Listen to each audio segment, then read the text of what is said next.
It's around 1:30 a.m. in Pattaya, and officers pull a large, heavy black suitcase out of the tall grass beside a railway line. When they open it, their worst fears are confirmed. The body of the 17-year-old girl they'd been searching for is curled inside. She's naked, wrapped in a thin cloth. Less than 2 days earlier, security cameras had caught her walking into a stranger's apartment, hand in hand. She had no way of knowing that she wouldn't be walking back out.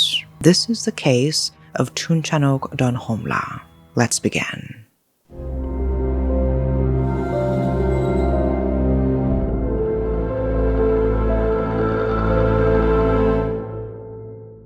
Before we discuss what happened to Tunchanok Donhomla, we should learn more about her. Her name was Tunchanok, but her friends called her Cake. She was 17, from Kalasin, a farming province in Thailand's northeast, hundreds of miles from the neon lights of Pattaya's beach strip. Her father would later say she grew up without a mother in the picture, and that whatever she needed, she found a way to get for herself. That same independence is part of why her father and her stepmother let her make the trip. It was her first time in Pattaya, and she'd only been in town for around a week, traveling with a friend. She wasn't streetwise when it came to Pattaya. She was still adjusting to it. Now, Pattaya is a city that doesn't sleep. Its beachfront strip runs for roughly 2 miles, and this area has bars and restaurants and walking street. Also located here is one of the country's most well-known red light districts. Somewhere along that beach strip is where police believe Tunchanok and this man met for the first time that night. Two strangers who would never have crossed paths anywhere else. They struck up a conversation, and the two walked off hand in hand. But there was something about the man that Tunchanok's friend couldn't quite put his finger on. Something that didn't feel quite right. It's this suspicion that caused him to film Tunchanok walking off with the man. Tunchanok was also trying to be careful. When she got to that condominium, she made sure to message her friends. "I've arrived," she wrote. "The room is so messy." It was the kind of message you'd send to show you were keeping in touch. The kind of message you'd send to stop people from worrying about you. It was also the last message any of them ever got from her. By late the next morning, it was clear that Tunchanok had gone quiet. There were no replies, no check-ins, nothing at all. That alone was enough to get her friends to act, and they reported her missing to the Pattaya City Police. Police Colonel Anextra Tongyu led the search. Investigators started examining nearby CCTV footage to trace where Tunchanok and the man had gone. It led officers to the condominium on Jomtien 2nd Road, a beachfront district just south of the main strip. The condo's security footage showed Tunchanok arriving with the man at 3:34 a.m., walking in step, her hand in his. Nothing in the footage suggested fear. Nothing suggested hesitation. If you saw it without any context, you'd think nothing of it at all. But what the footage doesn't show is any sign of Tunchanok leaving. Almost 18 hours later, at around 9:25 that night, footage showed the same man exiting the building, alone this time, wheeling a large, heavy black suitcase behind him. He loaded it onto a motorcycle and rode off into the dark. For the officers watching that tape, it was this moment that a missing persons report turned into something else entirely. A young woman had entered the building with a man. 18 hours passed, then the same man came out alone with a suitcase big enough to hold a body, and returned not long afterward without it. They went to search the apartment. There was no answer at the door. Officers made their way into the room, where they found clear signs of a struggle, but no Tunchanok, no one at all. The colonel's team worked the room first. They were looking for anything that would explain where a 17-year-old girl could have gone in the middle of the night without a word to anyone. What they found instead only deepened the problem. This wasn't someone who had just wandered off. Something had happened in that room, and neither of the people who had entered it were anywhere to be found. The police weren't the only ones to inspect the space.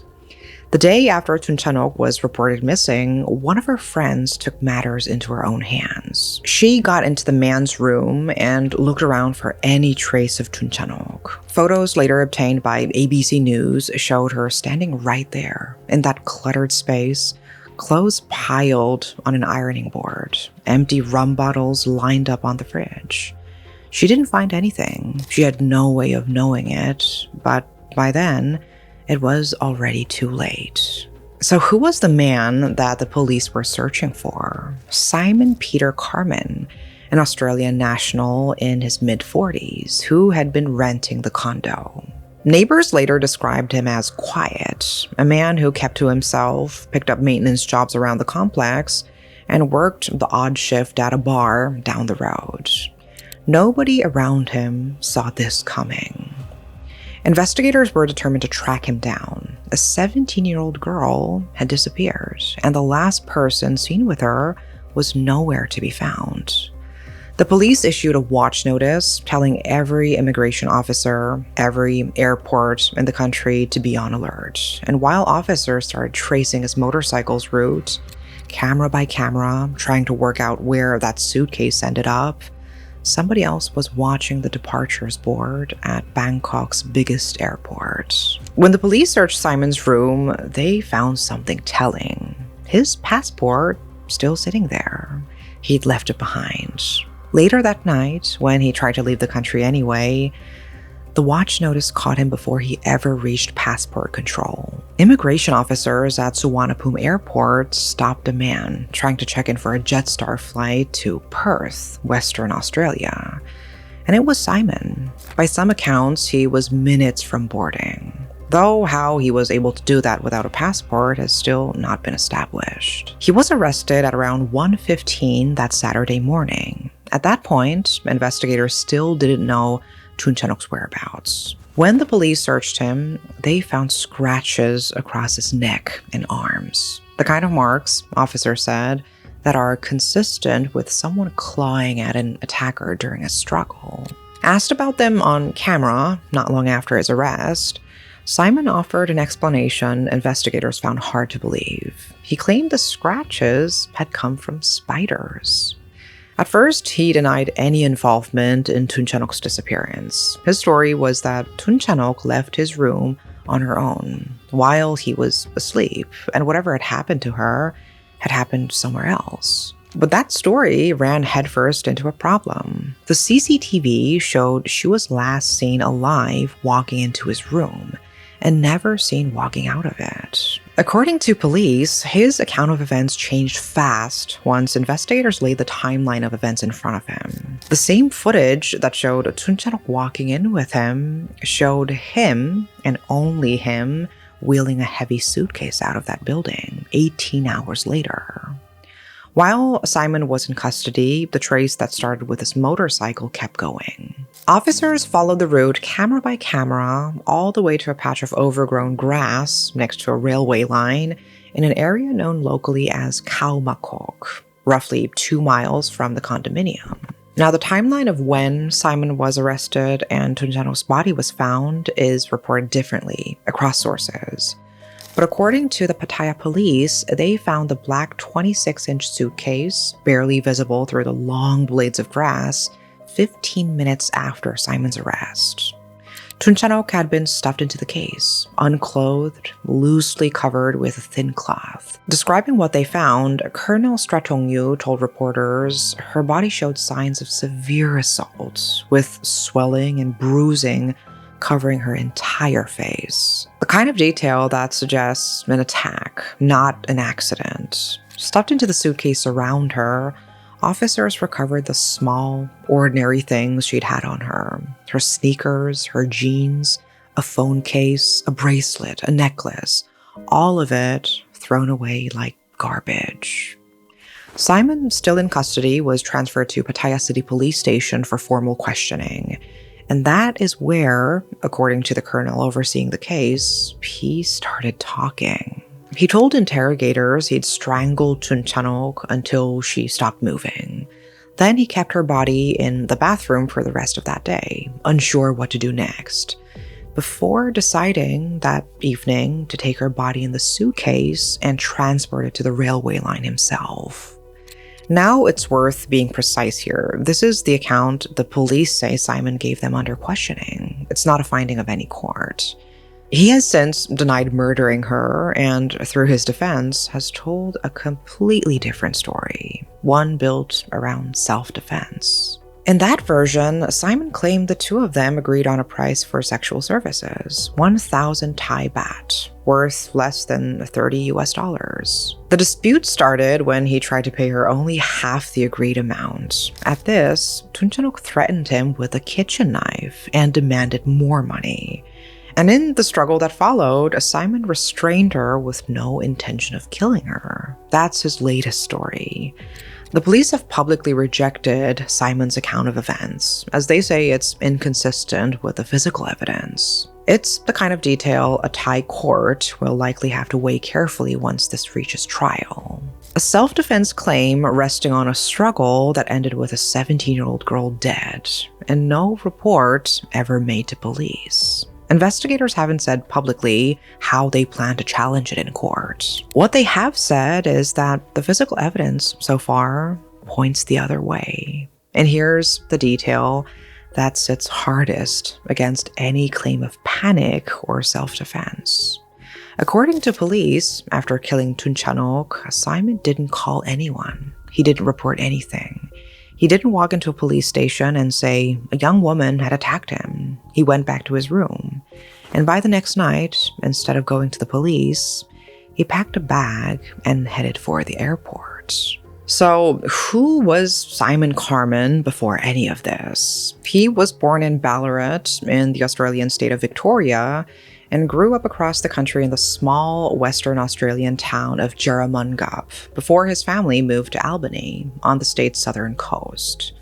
Over the years, he worked as a truck driver and a mechanic, spending time in Rockingham and the southern suburbs of Perth, before, more recently, living on disability and workers' compensation payments tied to a back injury. But then Simon relocated to Thailand. He rented a unit in the Jomtien condominium complex, popular with foreign residents, for somewhere between several months and 2 years, according to neighbors' estimates. To people around him, he was unremarkable. A quiet foreign resident doing perfectly ordinary things, swimming, eating out, walking on the beach when he couldn't sleep. Everything seemed normal. Right up until the night Tunchanok Donhomla walked into his building and never walked out. There were some warning signs that he wasn't exactly an upstanding citizen. West Australian police confirmed that his firearms license had been suspended roughly a year before he left for Thailand, after officers seized a rifle and a shotgun that, according to reports, he'd stored improperly, with ammunition kept right alongside them. It was a violation of state law. It's the kind of profile that makes you look for warning signs that were there all along. To the neighbors, the bar owner he did odd jobs for, the small circle of people who crossed paths with him in Jomtien, there weren't any obvious ones. He wasn't a stranger who just arrived. He'd been part of that neighborhood's daily rhythm for months. But there was a version of him nobody in Jomtien could see. Australian outlets have since reported on a public account of his on Threads, where for months he'd messaged women around the world with the same handful of copy and paste lines. Weeks before Tunchanok's death, he told one woman, posting online, that she was, in his words, too fat for him. His interactions with women were out there for the world to see.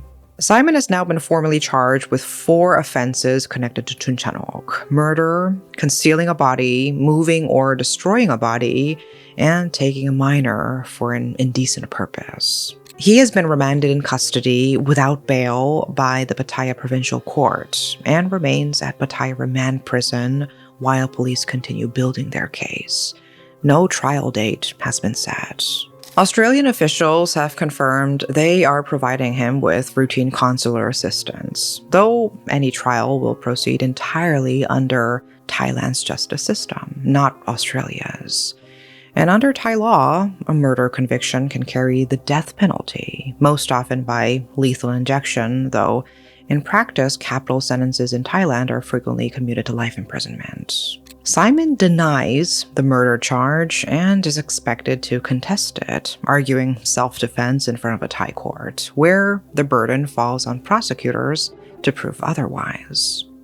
Police have also confirmed they are reviewing whether Simon's case connects to two older, unsolved killings in the same part of the country. One from February of last year, one from September, both involving unidentified women, both found inside suitcases. Investigators are cross-checking his travel and rental records against both timeframes, but they're careful to say there is no direct evidence linking him to either one yet. It's a question, not an accusation. The case has drawn attention around the world. In Pattaya itself, news of an arrest involving a foreign resident and a local teenager moved fast through both the Thai community and the city's large expat population. People who'd lived alongside Simon without ever suspecting what he was capable of. More broadly, the case has reignited concern in Thailand about the safety of young women drawn into the sex industry, and how much protection exists for them once they step into a private room with a stranger. Pattaya's own police superintendent has acknowledged that gap publicly, saying that while officers patrol the city's public spaces, protecting people once they're behind closed doors is a lot harder. He urged business and hotel owners to report anything that looks wrong before it escalates. In Australia, the public is asking questions about how a man with a documented history of seized firearms and a suspended gun license was living freely overseas, with so little apparent oversight, and whether anyone back home should have been keeping a closer eye on him. As it stands, the investigation continues. Simon remains behind bars awaiting trial, denying the most serious charge against him, while Thai prosecutors prepare to lay CCTV footage, forensic evidence, and his own recorded statements in court. In the hours after his arrest, he offered a bizarre apology to Tunchanok's family on camera. He said, "I feel bad for what happened to your daughter. It was out of my control. I know you'll be very sad, upset, same me. It shouldn't happen, and I hope you're okay. I know you're not, but I hope. And please tell other girls to be not, just to be careful." Her family publicly rejected the apology. Her father, Thongchai, has said simply that his daughter never had a mother to lean on, so she learned early how to take care of herself. And that somewhere, with that same resourcefulness, she still found time to look out for him. Her stepmother, Oradi, has said she wants Simon executed if he's convicted. Whatever the court decides, that's the version of Tunchanok worth holding on to. Not a girl reduced to a police file or a suitcase beside a railway line. A 17-year-old girl from Kalasin who was bold and independent. Her parents made the trip from Kalasin to Pattaya not to bring her home, but to collect her body and to say on camera in front of strangers that they wanted the man responsible to face the harshest punishment Thai law allows. Of course, it's true that most nights out end the way they're supposed to. A message home, a locked door, a normal morning after. And yet, in cases like this, that's exactly the unsettling part. Tunchanok sent that message so nobody would worry. I've arrived. The room is so messy. A simple, small, human kind of message. The kind of thing any of us might type without a second thought. And she never got the chance to send another one. That is all for today, and let me know your thoughts on this case in the comments, and I will see you in the next case. Thank you for watching.